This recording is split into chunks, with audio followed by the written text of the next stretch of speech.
जय माता दी दोस्तों, आप सभी का मेरे चैनल पर स्वागत है। कैसे आप सब? आई होप आप सब बहुत अच्छे हो। माता रानी की कृपा आप सब पर बनी रहे। सो दोस्तों, आज का जो विषय है वो है शरद पूर्णिमा पे माँ महालक्ष्मी का पूजन।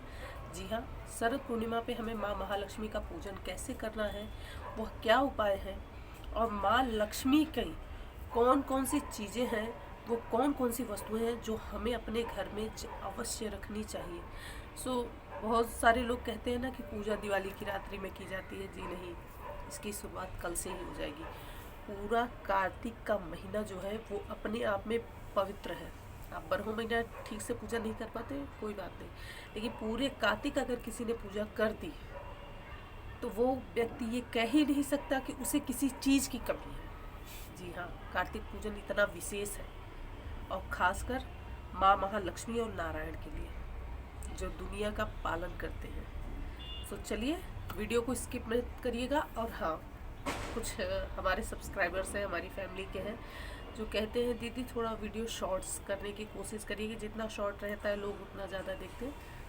मैं एग्री करती हूँ इस बात से, बट ऐसा होता है ना, कुछ चीज़ ऐसी होती है कि वो शॉर्टकट में नहीं निपटती। भक्ति पूजा पाठ ये शॉर्ट्स के लिए नहीं होता कि आप शॉर्ट में निपटा दीजिए। और ये मैं शॉर्ट में इसलिए नहीं बता पाती, मैं बहुत कोशिश करती हूँ कि मैं बहुत कम में बताऊँ, बहुत कोशिश कर रही हूँ, परंतु पूजा पाठ ऐसा मैं अधूरा किसी को बता नहीं सकती। अधूरा बताने का अर्थ है उस पूजा का कोई लाभ नहीं होगा। यदि उस पूजा का लाभ ही नहीं होगा, अधूरी चीज़ मैंने आपको बता दी, तो फिर आप ही मुझे कहेंगे दीदी इससे तो कोई फ़ायदा ही नहीं हुआ। सो इसलिए ना मैं एक एक बारीकी बताती हूँ। मैं पूजा पाठ का विषय कभी किसी को शॉर्टकट तरीके से नहीं बताई, मैंने किसी को नहीं बताया है। अगर समय है तो आप पूजा करेंगे, नहीं तो नहीं कर पाएंगे। गुरुजी हमेशा कहते हैं पूजा पाठ दो धारी तलवारें, सही चलेगी तो आपके दुख तकलीफ, आपके शत्रुओं का विनाश कर देगी, उल्टा चलेगी तो आपके खुद की गर्दन कट जाएगी। सो इसलिए ना पूजा पाठ में मैं कितना भी शॉर्टकट करना चाहूँ नहीं हो पाएगा, और मेरे से शॉर्टकट होता ही नहीं। मुझे होता है पूरा विधि विधान आपको बताना चाहिए। यदि मैं आपको नवरात्रि की पूजा बता रही हूँ, शरद पूर्णिमा की पूजा बता रही हूँ, कार्तिक की पूजा बता रही हूँ, तो उसमें क्या रहेगा, पूरा डिटेल में बताऊंगी। मैं आधी चीज़ नहीं बता, या तो फिर आप कहेंगे तो मैं पार्ट वाइज डालूँ। तो एक साल मैंने नवरात्रि में ट्राई किया था, तो बोले दीदी आपने आधी चीज़ बताइए। तो देखिए, आप ना पूरा देखा करिए आराम से, समय निकाल कर अगर आप देखेंगे ना तो आप पूरी पूजा पाठ एक बार में समझ जाएंगे। और सबको अपने दुख तकलीफ का निवारण चाहिए, अपने घर में सुख समृद्धि चाहिए, धन चाहिए, वैभव चाहिए, परिवार सुखी चाहिए, तो पूजा पाठ में शॉर्टकट मत अपनाइए। हर एक चीज़ में, मैं तो कह रही हूँ किसी चीज़ में शॉर्टकट नहीं होता, परंतु पूजा पाठ भक्ति ऐसी है उसमें शॉर्टकट नहीं होता। तो चलिए हम अपने विषय पर वापस आते हैं। सो शरद पूर्णिमा पे कैसे पूजा करनी है अब वो मैं आपको बताऊंगी, और शरद पूर्णिमा का क्या क्या उपाय है वो भी आपको बताऊंगी। सबसे पहले एक चीज़ बता दूं, बीच में मेरे से किसी ने अभी नवरात्रि के बाद उनका पार्सल पहुंचा है जिसमें श्रीयंत्र है, और उन्होंने लक्ष्मी पोटली मंगाई थी, शंख है। तो उन्होंने कहा दीदी अब हम क्या दिवाली पर स्थापना करें? आप दिवाली पर भी कर सकते हैं, कल शरद पूर्णिमा पे भी कर सकते हैं। किसी ने मूर्ति खरीदी है लक्ष्मी जी की, दो एक लोगों ने मूर्ति भी मंगाई है, वो कल पूजा कर सकते हैं, माँ महालक्ष्मी का अभिषेक कर सकते हैं जिनके घर मूर्तियाँ पहुँची हैं।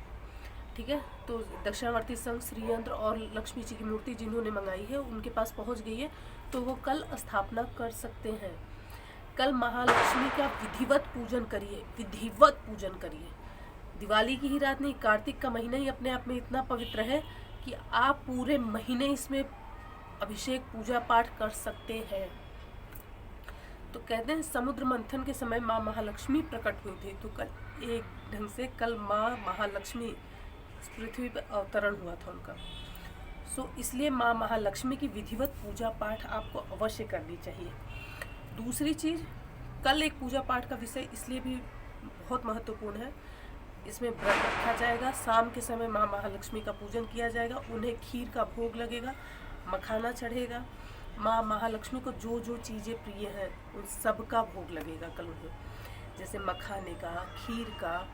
माँ लक्ष्मी को खीर बहुत प्रिय है। उन्हें कमल पुष्प चढ़ाइए, उन्हें अनार चढ़ाइए, उन्हें एप्पल का भोग लगाइए। श्री यंत्र के सामने भी आपको ऐसे ही पूजा करनी है, विधिवत। और माँ महालक्ष्मी का कलश की स्थापना करना चाहिए आपको। कलश की स्थापना करिए, गणेश जी का पूजन करिए, कलश का पूजन करिए। फिर उसके बाद आपको माँ महालक्ष्मी को थाली में रख लीजिए और माता रानी को दक्षिणावर्ती शंख में दूध, दही, घी, शहद और गन्ने का रस भर के और श्री सुक्तम के 16 मंत्र को बोलते हो। ओम हिरण्यम मुनि सूरजस्राम चंद्राम हिरण्यम लक्ष्मी जात वेदो मया वह, ऐसे करते हुए अभिषेक करते रहना। पति पत्नी दोनों जन पूजा कर रहे हैं तो अति उत्तम है। आप एक पत्नी डालते जाए और पति अभिषेक करवाता रहे माता रानी का, ठीक है। नहीं हो सकता कोई बात नहीं, आप एक हाथ से डालते हुए अभिषेक करते रहिए, ठीक है। माँ महालक्ष्मी का 16 मंत्र, श्री सुक्तम के 16 मंत्र को बोलते हुए माता रानी का अभिषेक करिए, श्री यंत्र का अभिषेक करिए। और अभिषेक करने के बाद माँ महालक्ष्मी को बढ़िया सा लाल रंग का या पिंक कलर का, आप उन्हें गुलाबी रंग का उन्हें वस्त्र पहनाइए, चुनरी उड़ाइए। माँ भगवती को श्रृंगार की सामग्री चढ़ाइए, उन्हें तिलक लगाइए, माता रानी को रक्षा सूत्र चढ़ाइए और कमल का पुष्प चढ़ाइए माता रानी को और धूप दीप नैवेद्य दिखाइए। माँ महालक्ष्मी से हाथ जोड़ कर प्रार्थना करिए और कनक धारा स्तोत्र का पाठ करिए। ओम अंगम हरे पुलक भूषण माँ श्रीयंत्री भिंगांगनेव मुकुलाभरणम तमालम। आप इस मंत्र का कनक धारा स्तोत्र है, इसका पाठ करेंगे माता रानी के सामने। श्री सुक्तम का पाठ करेंगे और आप ललिता सहस्त्र नाम का पाठ करिए।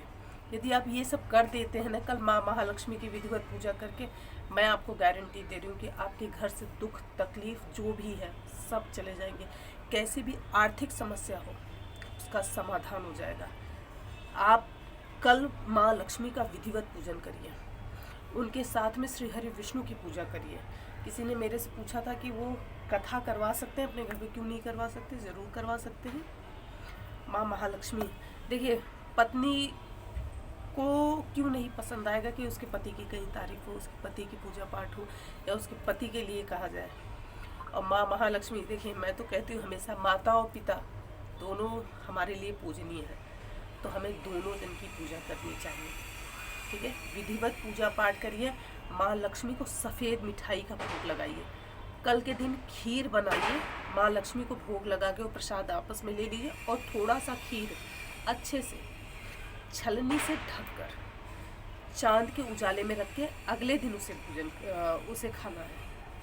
अमृत की वर्षा होती है, कहते हैं कि चांद के उजाले में अमृत की वर्षा होती है, तो खीर प्रसाद होता है, ठीक है। नारद पुराण में कहा गया है कि कल के दिन माँ महालक्ष्मी सबके घर जाती है, सबके घर जाती है, क्योंकि ये भी माना जाता है कि माँ लक्ष्मी उस समय नारायण को ढूंढ रही थी। तो जहाँ पर नारायण के साथ पूजा हो रही होगी तो माँ वहाँ नहीं आएंगी? आप बताइए पहले। सो माँ लक्ष्मी सबके यहाँ जाती है। तो अपने दरवाजे पे अच्छा सा बंधनवार बना के, बढ़िया सी रंगोली बना के, दिवाली की ही रात में नहीं, कल के ही दिन, मैं तो कहती हूँ पूरे कार्तिक करिए कि छोटी सी रंगोली बना के दिया जरूर रखिए बाहर, पूरे कार्तिक करिएगा। मैं आपको ये कह रही हूँ कल नहीं, आप पूरे कार्तिक करिए। और 12 महीना कर सके तो 12 महीने करिए। महाराष्ट्र से जो है, मुंबई से जो है, वहाँ 12 महीना लोग रंगोली बना के दिया बाहर रखते हैं। ये 12 महीना किया जाता है। तो कार्तिक भर तो अवश्य करिए। अगर 12 महीना नहीं कर सकते तो छोटी सी रंगोली बनाकर आप बढ़िया सा और दिया बाहर रखिएगा माँ लक्ष्मी के स्वागत के लिए। माँ लक्ष्मी की पूजा विधिवत करना है आपको। माँ लक्ष्मी की पूजा पाठ करने के बाद प्रसाद सब में बांटें। खीर जो बना रखे हो कन्याओं को भोग उसे खिलाएं।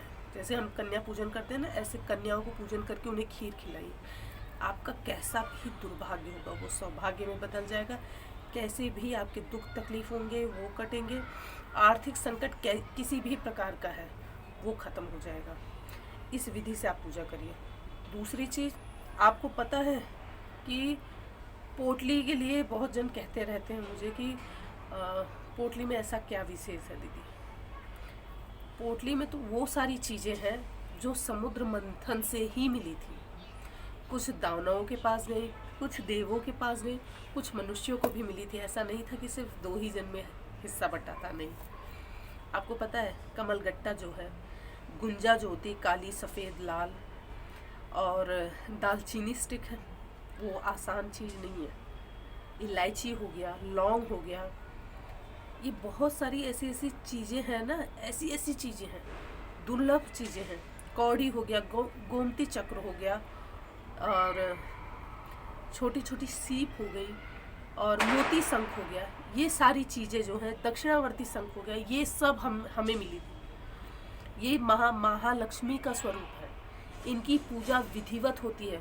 आपको क्या लगता है क्यों पूजा में रखा जाता है माँ लक्ष्मी के साथ? क्योंकि ये सारे रत्न माँ लक्ष्मी के साथ प्रकट हुए थे। इसीलिए जितनी पूजनीय मातेश्वरी हैं, माँ महालक्ष्मी, उनके साथ में इन सब की पूजा होती है। इसीलिए रखा जाता है, क्योंकि ये माँ महालक्ष्मी को बहुत प्रिय है। इसी वजह से इन सब की पूजा होती है। दक्षिणावर्ती शंख हो गया, मोती शंख हो गया, कौड़ी हो गई, गोमती चक्र हो गया, ये सारी चीज़ें उसी समय प्रकट हुई थी माँ महालक्ष्मी के साथ में, जिन्हें एक पोटली बना के माँ भगवती के सामने उन्हें रखा जाता है और पूजा की जाती है। पूजा पाठ में विशेषकर ये सब कमलगट्टा हो गया, गुंजा हो गई, ये सारी चीज़ माँ महालक्ष्मी को प्रिय है, जो उन्हें चढ़ाई जाती है, उनकी पूजा की जाती है, उन्हीं से विधिवत उनकी पूजा होती है। इंद्र ने माँ भगवती की पूजा की थी माँ महालक्ष्मी के स्वरूप में। उन्हें अपना छीना हुआ राज्य वापस चाहिए था। उन सब में विधिवत पूजा की गई है, सारी चीज़ें रखी गई हैं। इसीलिए ये सारी चीज़ें बहुत ज़रूरी होती हैं लक्ष्मी पूजन में। तो जो भी ले चुके हैं वो कल पूजा करें, और जो अभी तक नहीं मंगा पाए हैं वो भी मंगवाएं और अपने घर में ज़रूर रखें। धनतेरस से लेकर दिवाली तक आप पूजन कर सकते हैं। तो जल्दी से जल्दी ऑर्डर करेंगे, चीज़ें आपके पास समय से पहुंच जाएंगी। और जिस विधि से जिनके पास सामग्री पहुंची है वो इसी विधि से पूजा करेंगे, माँ महालक्ष्मी अवश्य प्रसन्न होंगी। सो दोस्तों, आशा करती हूँ कि आज का ये वीडियो आपको ज़रूर पसंद आया होगा। वीडियो पसंद आया लाइक करिए, शेयर करिए, चैनल पे नए हैं सब्सक्राइब जरूर करिएगा, बेल आइकन प्रेस करिएगा, दोस्तों के साथ शेयर करना बिल्कुल ना भूलें। मैं मिलूँगी आपसे नेक्स्ट वीडियो में, तब तक के लिए जय माता दी।